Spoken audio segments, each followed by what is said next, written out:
ഇന്നലെ അമ്മച്ചി എന്നെ പറ്റി വല്ലതും പറഞ്ഞോ? ആള് ഞാൻ വിചാരിച്ച മാതിരി അല്ലല്ലോ. അയ്യോ ഞാനോ? അമ്മച്ചി ചുമ്മാ പറയുന്നതാ. സ്വന്തം മോളെ പറ്റി ഒരമ്മച്ചി അങ്ങനെ ചുമ്മാ പറയൂ?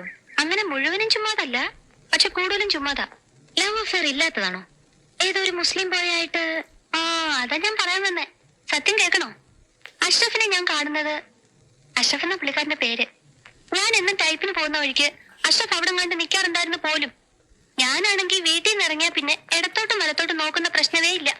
വീട് type writing institute, type writing institute വീട്, അങ്ങനെ. ഒരു ദിവസം അഷ്റഫ് എന്നോട് ചോദിക്കാ, ഞാനൊരു സാധനം തന്നാ വാങ്ങിക്കോന്ന്. എനിക്കങ്ങ് ദേഷ്യം വന്നു.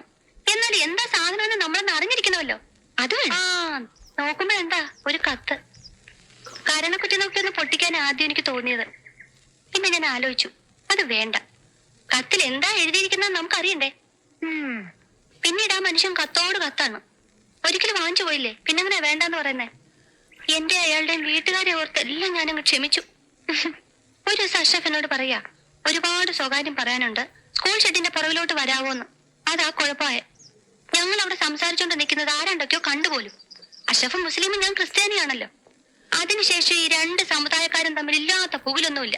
അടിപിടിയും ബഹളവും ഒന്നും പറയണ്ട, ഞാനിങ്ങ് പോന്നു. കുഞ്ഞു പറ, എന്റെ ഭാഗത്ത് എന്തെങ്കിലും തെറ്റുണ്ടോ? ഏയ്, ഒരു തെറ്റുമില്ല.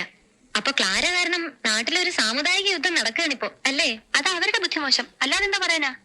കുഞ്ഞിന് എന്നെ പറ്റി തെറ്റിദ്ധാരണ ഒന്നുമില്ലല്ലോ. പേരില്ല, അത് മതി. ഇപ്പോഴെനിക്ക് സമാധാനമായത്.